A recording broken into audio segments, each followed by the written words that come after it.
Now, on 105.9 FM and streaming worldwide on the WMAL app. Vince Coglianese.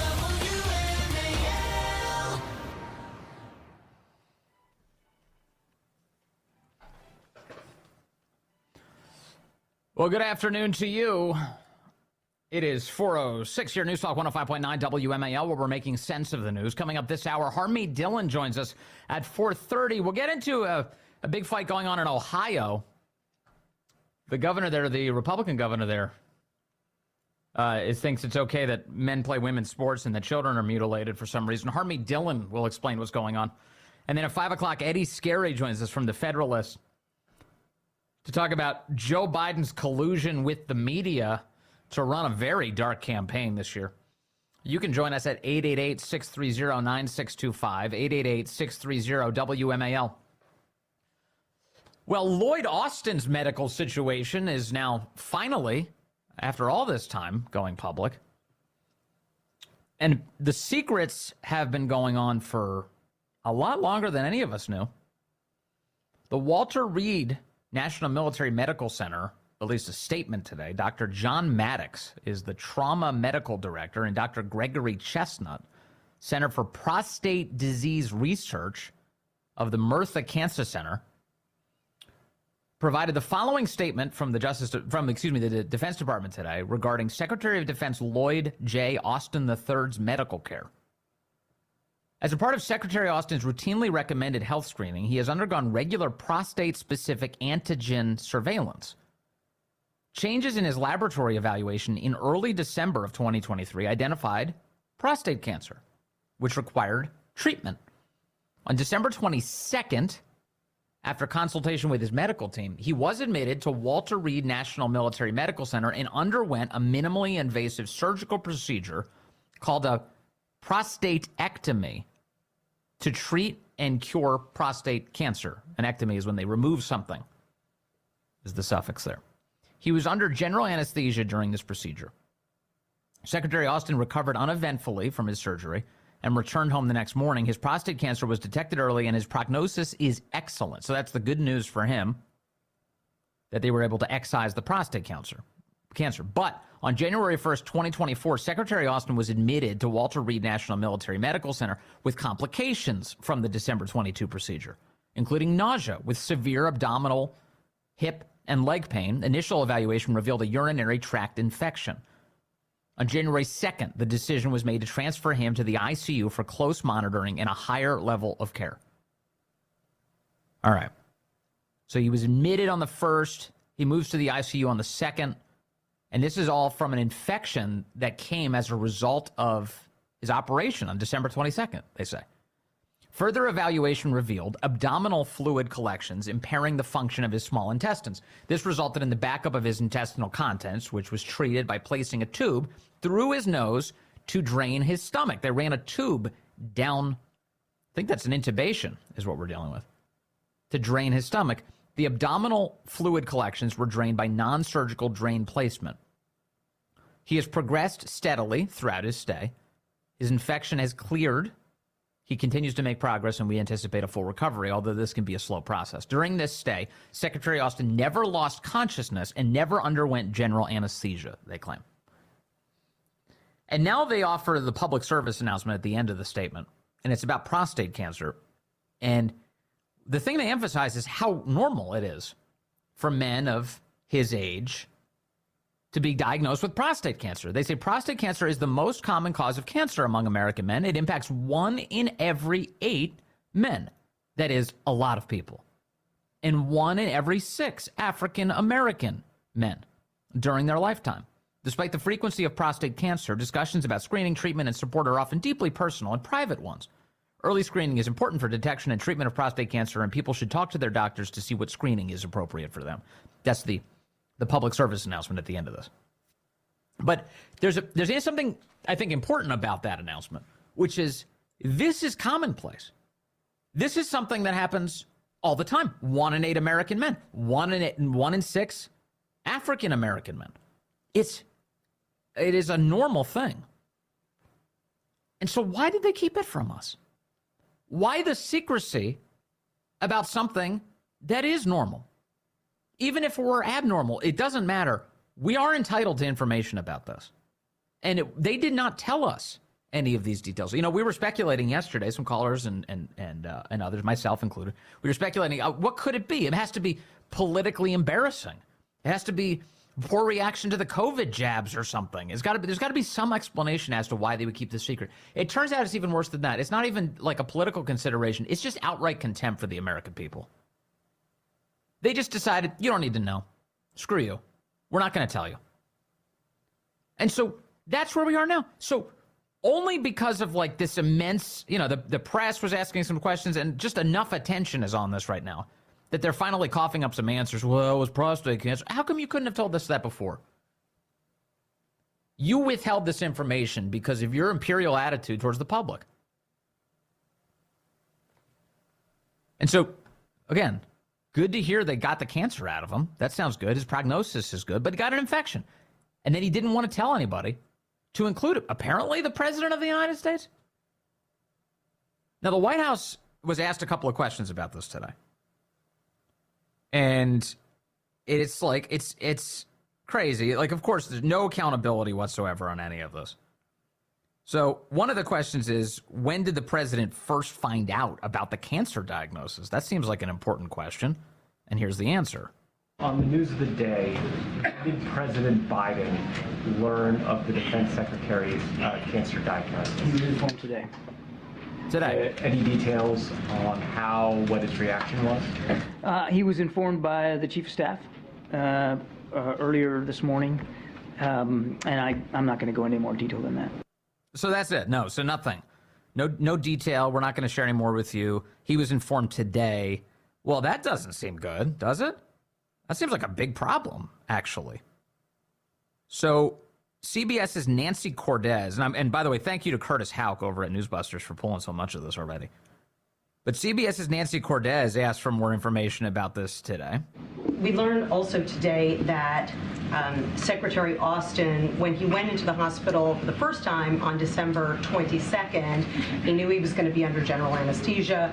He knew he was going to be spending the night and transferred authority to his deputy secretary. Was the White House informed then that the authority was going to be transferred? No. Nobody informed. So that seems like a massive problem. And this goes back to, you know, yesterday we found out that the White House's position is that Joe Biden has complete confidence in Lloyd Austin. There's no problems whatsoever. So, like, why are we even talking about this? So Nancy Cortez asks, well, what was supposed to happen here? Isn't he supposed to delegate authority when he's going to be knocked out? What happened here? What's supposed to happen? There are the delegations of authority can happen. I wouldn't say on a regular basis, but it's not uncommon for the Secretary of Defense to delegate authority to the deputy, sometimes for very short periods of time. But I think one of the things that we're all going to want to learn from this is the notification process for that delegation of authority. Is there an expectation? When you hear him say something like, "Oh, we're all going to want to learn," that means we screwed up. We screwed up big time. When a secretary is indisposed or hospitalized and has to transfer authority, that the White House will be notified. Again, I'm going to let Karine take this one because this really gets to the memo that Mr. Zients put out, and I think I'll let Karine talk about it. So as you all know, there was a memo that was released today from the Chief of Staff, and the memo was sent to the President's cabinet on protocols for a delegation of authority. And so the memo does two things. I just want to lay that out for all of you. First, it asks every cabinet agency to submit in writing their current existing protocols for a delegation of authority they already have in place for review to the White House Office of Cabinet Affairs. How many other cabinet officials have either been out of commission, incapacitated, or unreachable during the Biden era, and we never knew about it? How often does that happen? Remember Pete Buttigieg took off for months and didn't tell anyone? Remember that? This is a pattern. And here we go again with Lloyd Austin. They just, they don't have to tell us anything. Just utter contempt. of staff by this coming Friday, January 12th. And second, in the interim, while the review of each agency's protocols is completed, the memo directs a set of robust protocols that cabinet agencies must undertake in the event of a delegation of authority. So that is what the memo says, those two really critical, important things. Again, this is something that we have said over the past couple of days. She's useless. You know, and the thing is, all she's doing is reading a memo. It's weird that Kirby had to step aside to let her do it after the reports this past week that the two of them are at odds with one another, and she feels totally inadequate and insecure, and she's grumpy that he's even a part of the press conferences. And he's trying to play nice. He's like, oh, let her answer this one, the part where you have to read. She'll just read the statement. So she steps up. He can read. I'm pretty sure he can read. Nancy Cortez over at CBS says, who does the president hold responsible for the lapses here in terms of notification? So finally, who does the president hold responsible for this lapse? Secretary Austin, his aides, the chairman of Joint Chiefs, who clearly knew about this the day after the secretary was hospitalized? I will say this. I mean, Secretary Austin put out a statement, and he took full responsibility for this. So I would refer you back to the statement. And Secretary Austin was very clear, and we appreciate that he has taken responsibility for this. But I also want to say that we certainly hope that he fully recovers and also gets back to the Pentagon. So I'll leave it there. But his statement was very clear the other day. Very, very clear. Crystal clear. It couldn't be clearer. And in fact, it gave us no information whatsoever about what knocked him out and why he was away. So in that sense, it's very clear. Here, Reuters' Steve Holland today asking if the president intends to stick with John Kirby for the remainder of this disastrous term. Does the president plan to stick with Secretary Austin through the rest of the term? Yes. Excuse me, Secretary Austin. Does he plan to stick with Secretary Austin? Yes, says John Kirby. Okay. So now more questions. Again, this is kind of wild today from the press briefing. An ABC News reporter says, well, wait a second. He wasn't informed that Lloyd Austin, the Secretary of Defense, had cancer? The diagnosis was last month, and nothing was expressed to the president? Reid said that he was diagnosed with the cancer last month. So just to confirm, the president did not know the diagnosis or that he was hospitalized? No, he did. He was informed. The president was informed, as the admiral just stated. The president was informed today about the prostate cancer. So is there a lack of trust between the Pentagon and the White House? When was Obama informed? That's what I'd like to know. When did Obama know about all of this? Why did the Secretary of Defense feel that he didn't need to inform the president immediately, the White House immediately about the diagnosis or the procedure? So look, we have complete confidence in the secretary. That is something that we have said. The president has complete confidence in the secretary. We don't mind his deception. Obviously, there is a review that the Pentagon is doing. They announced that yesterday. They're going to take a review of how this process went, and we'll let that review process move forward. But again, the president has full confidence in the secretary. Yeah. Meanwhile, he had like a portion of his body removed in December.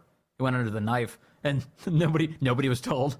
They didn't think it was worth telling anybody about that. Seems like a big deal. John Kirby answering still more questions today about all of this, and said that it was. I think one of the phrases he used was that it was suboptimal. Oh, holy cow. All right, let's see. We've got a bunch of calls coming in. Let's take them. Scott is in Castleton, Virginia, now on line 5. Scott, good afternoon. You are on the Vince Coglianese Show. Hey, Vince. Thanks for taking my call. Hey, something definitely goofy going on here, because at first they came out and they said it was elective surgery.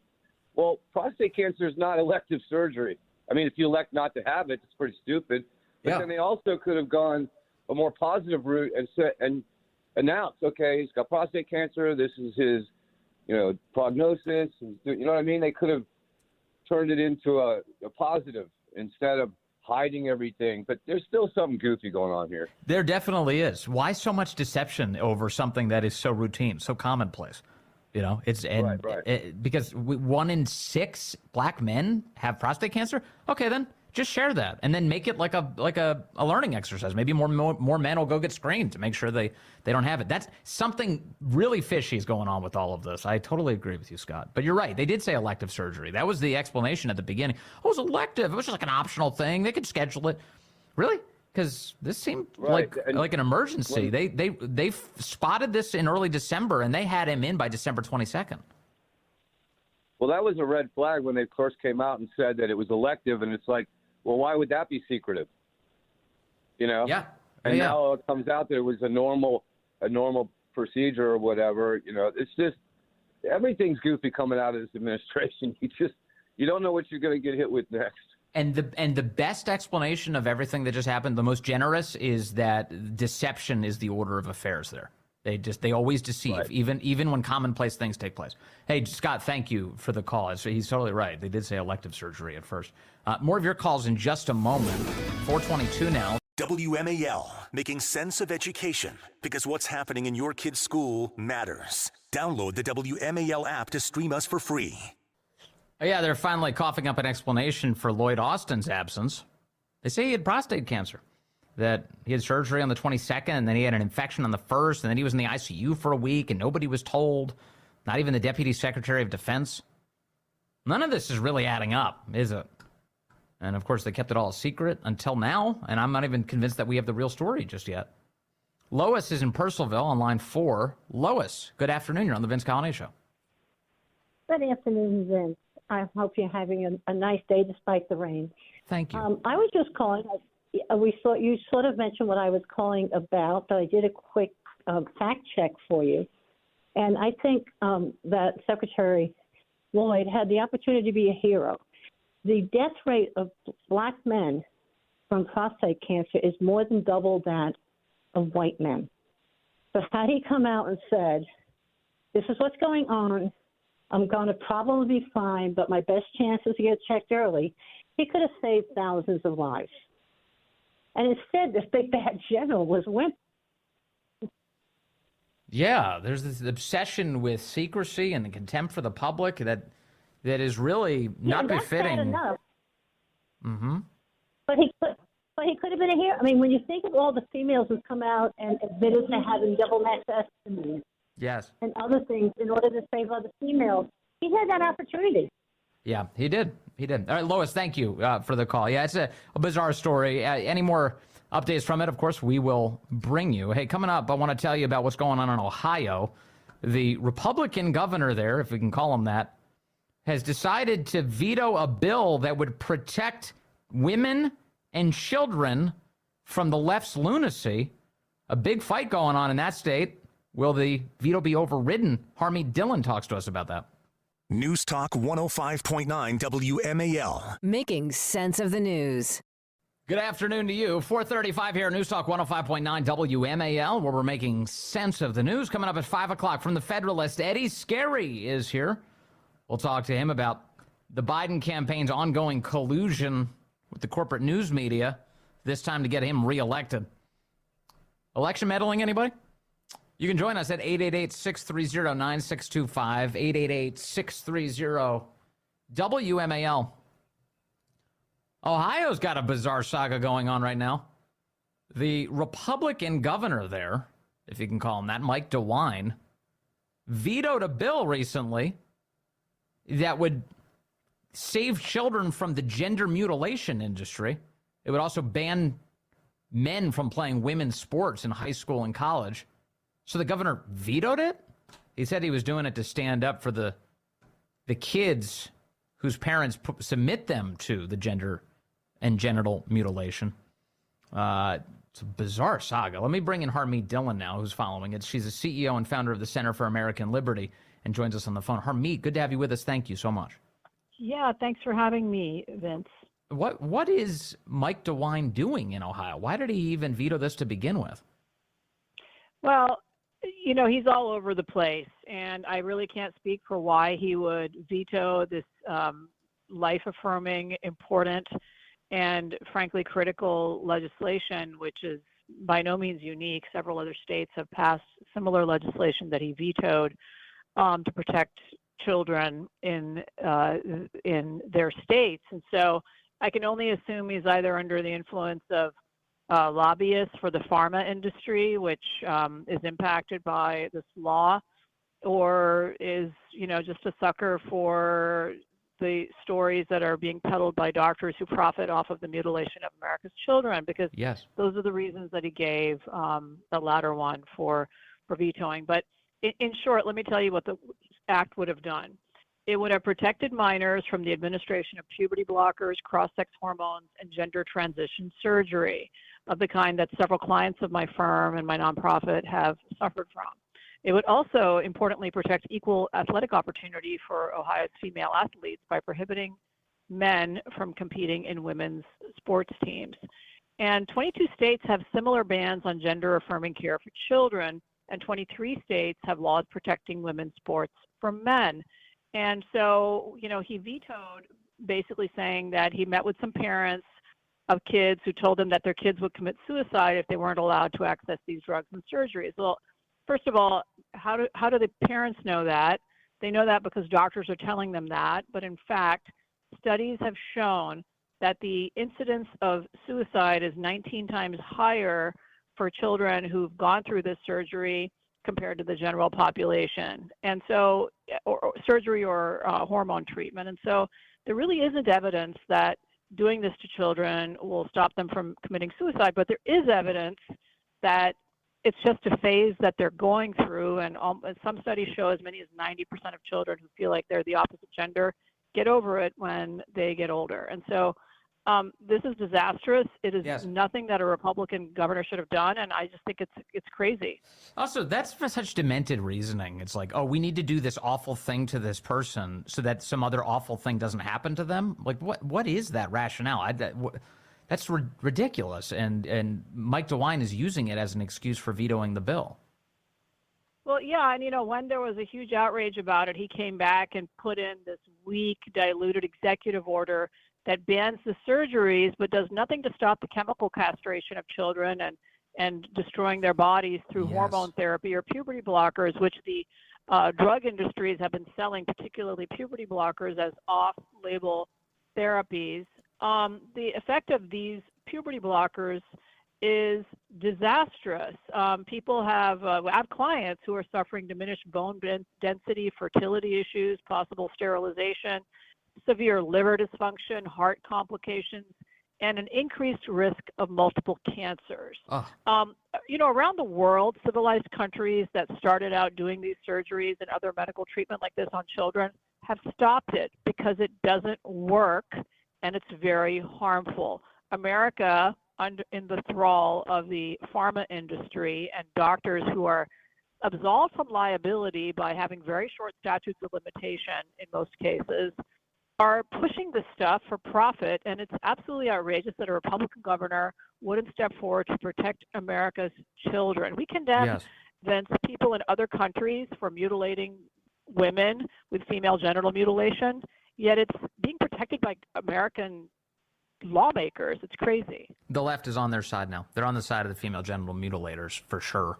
Unfortunately, I see some coverage here, and I see it all over the place discussing these puberty blockers. This is the Cleveland Plain Dealer talking about this story. I'm just going to quote the line to you. It says, children experiencing gender dysphoria can take puberty-blocking hormones up until age 16 to buy time to explore their gender identity. According to the American Psychological Association, the treatments are reversible. The news outlet says flatly. They just say the treatments are reversible. What you just described, Harmeet Dhillon, is not reversible. Oh, that's a lie. And honestly, I'm in litigation right now over 3 of our clients who were peddled these exact lies. And you can talk to any honest person who's taken these drugs for more than a period of weeks, and there's permanent damage to them. They have skin problems. They have mental health issues. They have so many different issues that come from these drugs. And most importantly, these people, including parents, by the way, they're letting children who are too young to drive decide that they will permanently sterilize themselves. And I just feel as a society, we are committing so many atrocities on America's children in the name of this gender mania. Yes. That people are going to look back on this period of the 2020s with shame of what America did to its children during this time. One of the things I've noticed is that there are some Republican officials around the country who are scared of this issue and don't know how to handle it, and they'll escape into this claim that, oh, well, it's up to the parents. In other words, it's like a parental rights issue, whether or not the child is abused. And I don't know. I thought as a society we agreed that abusing your kid is not on the menu. So Governor DeWine used this crazy excuse as well. We don't let parents beat their children, starve their children, cut off the limbs of their children. We don't let employers hire children at this age and exploit them, but we're letting them be permanently damaged by doctors, big pharma, and in some cases parents who are faddish and irresponsible. In other cases, these parents are simply being peddled lies by doctors who know better, and people are trained in our culture and society to trust physicians, although, that's changing with what I've seen recently. But, so I don't blame some of these parents, but I definitely blame 100% of these doctors. And, we aim through the Center for American Liberty through our litigation to make it too expensive for doctors to commit the malpractice that they've done. And Vince, what's so sad is so many of these children have undiagnosed issues like autism, like other mental health issues, like undiagnosed sexual abuse and assault as children. And doctors, instead of assuring that these people are treated for the problems that they actually have, are complicating them and imposing problems on them for life. And so, as a society, we need to stand up to the lie that you can change your sex. You can't.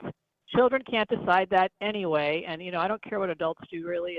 I don't agree with it. But which for children to do it with the imprimatur of the state paying for it in some cases with Medicare, it is just indefensible, and we are going to regret this so much. You talked about the other conditions that some of the kids who are subjected to this have. You represent Chloe Cole, correct, in her lawsuits?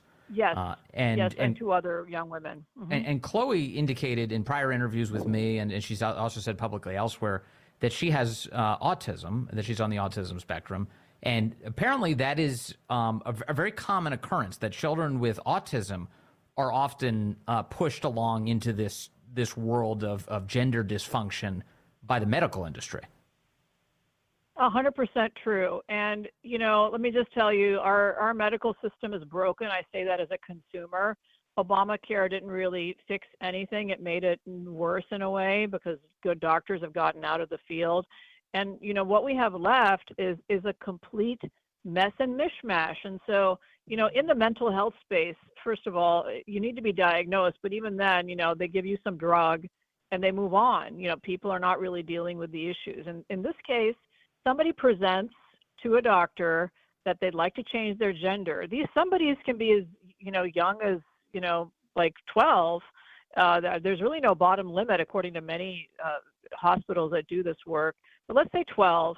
They say that, and instead of a doctor saying, well, let's explore whether you have comorbidities like mental health issues, let's ask you to live as the opposite gender for a period of years, which is what doctors used to require when they first started doing the surgery. No, let's just go cut off your genitalia. And that has happened to some of our clients with one or two short appointments with a psychotherapist or a counselor. They're approved for surgery. And doctors, I think they're really butchers. They should be called butchers, not doctors, will cut off the healthy breasts of American children for money. There's no other good reason for this. Of course, there's some ideological aspect to it. Yes. But I think money is a big component. And these surgeries actually thrived during COVID at a time when any of us who had, any family member who had a real medical issue that they needed to have an elective surgery, you couldn't get an elective surgery.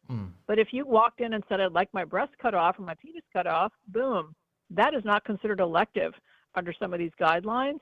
And so doctors and hospitals were filling in the lost income from COVID by doing this. And now that COVID's over, I think it's over, but, of course, we have all kinds of crazy rules continuing and recurring.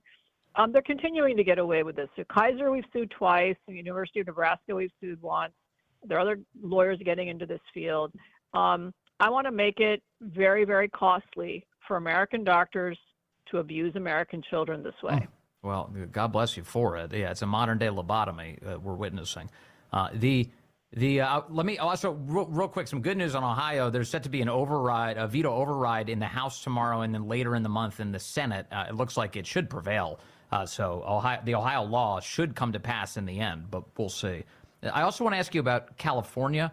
I saw recently that inside of California, there's something called Medi-Cal, which is basically the California budget spends money on medical treatments, and that includes for illegal immigrants. And apparently Medi-Cal now includes so-called gender-affirming care, all of the stuff you and I are talking about, Harmeet Dhillon.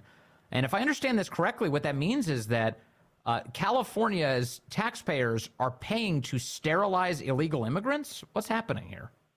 Yeah, so, I mean, it sounds crazy. When you connect the dots, let me walk you through it real quick. So, yes, Medi-Cal covers hormone therapy and sex change procedures, so-called sex change procedures, that are medically necessary. Medically necessary is no big hurdle in California. Any doctor who's doing this will sign off on it. And then there are 700,000 illegal immigrants in our state who are now qualified for Medi-Cal, newly qualified, including minors. These 700,000 are in addition to the 1.1 million illegal immigrants already in the system. And, that's going to cost our taxpayers $3.1 billion. But the important fact here is that under another California law, children as young as 12 can run away from home and get gender-affirming care while living in a California group home for LGBTQ kids. So when you connect all these dots, somebody can come here illegally, be a minor, run away from home, and have the state pay for their medical transition. This is insane under any stretch of the imagination. I mean, it's insane, by the way, for legal residents of this country to do it. It's absolutely insane for myself as a taxpayer to have to pay for this. Well, yeah, you're paying for the chemical castration of Americans and foreign nationals inside of your state. Like, that's the craziest thing I've ever heard. It's obscene. I don't want to overstate it, but it's really obscene. This is one of the, I'm so fired up about this. Our nonprofit was really the first to get into this field. We started with the parental rights of parents who had their child's so-called gender transition or social transition concealed from them by irresponsible school teachers and principals. We've moved on to this issue. I was shocked that this was happening in America. Now that I know about it, I aim to put a stop to it. God bless you for it. Harmeet Dhillon, thank you for all of your great work standing up for the country, and thanks for joining us today. Really appreciate that, Harmeet. My pleasure. Thank you so much. All right, it is 4:50 now. WMAL, making sense of the forecast. Because you never know what Mother Nature has in store. Download the WMAL app to stream us for free. Let's check in on the phones. We've got Chris calling in from Gainesville now on line 3. Chris, you're on the Vince Coglianese Show. Hello, sir. My man, Chris. Can you hear me? Hello? There he is. Hello, Chris. Go ahead, sir. Oh, yeah. Hold on one second. I wanted to talk about the California funding illegals for Medi-Cal. Yes. California is using taxpayer money to chemically castrate illegals and children, all sorts of people.